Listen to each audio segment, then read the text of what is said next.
Jerry, greeting to you and Peggy from South Florida.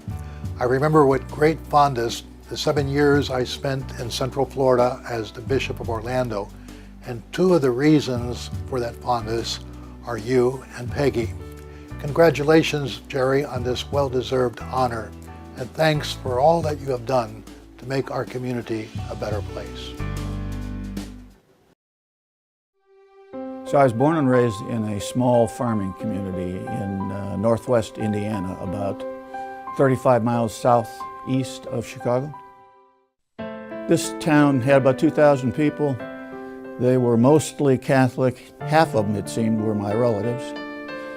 And there was simply a culture there that if you were doing okay and you were well, that you were expected to help your neighbor. And so much of the rest of my life has pretty much been following that philosophy. Mother and father were really unique people. Neither of them had much of a formal education, but they were great parents. We came from modest means, but I didn't know it back at the time.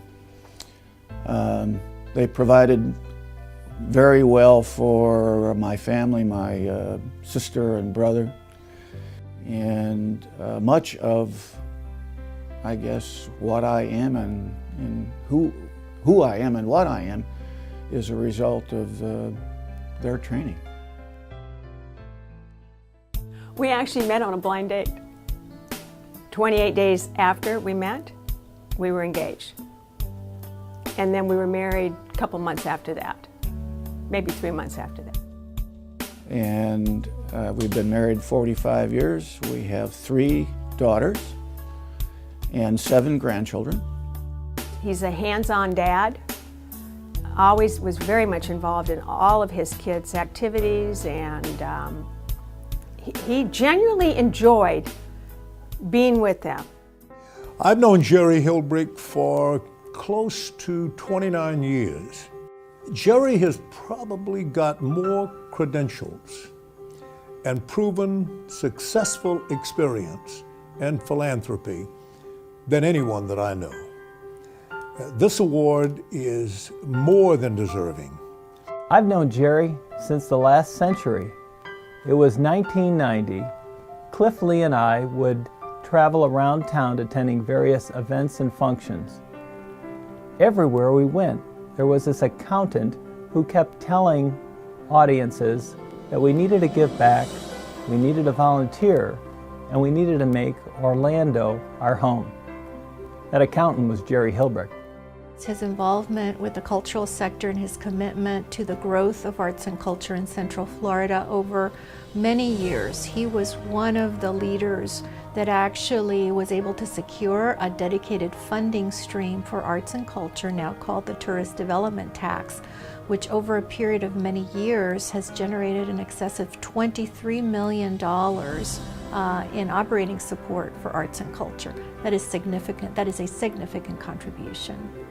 Well, Jerry's had a very engaged style of leadership, and I've been here at Rollins for 10 years, and I got to work with Jerry from my first year on through. And I think his personality shows through the foundation, particularly the Edyth Bush Charitable Foundation. He embodies that lifetime of service that we also hope to imbue to our students here.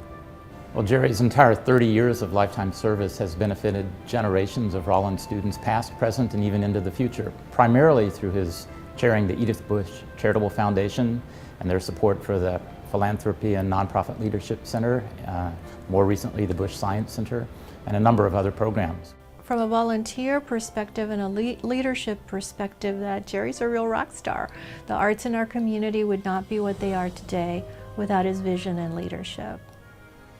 Jerry knows that the work of the foundation is very special. And whether that's a dedication of a hospital, a nursing home, or a school for needy children, Jerry will sometimes give it away in his voice of his heartfelt emotions. He's had us a very, very successful ride in philanthropy. He just got a great head for business.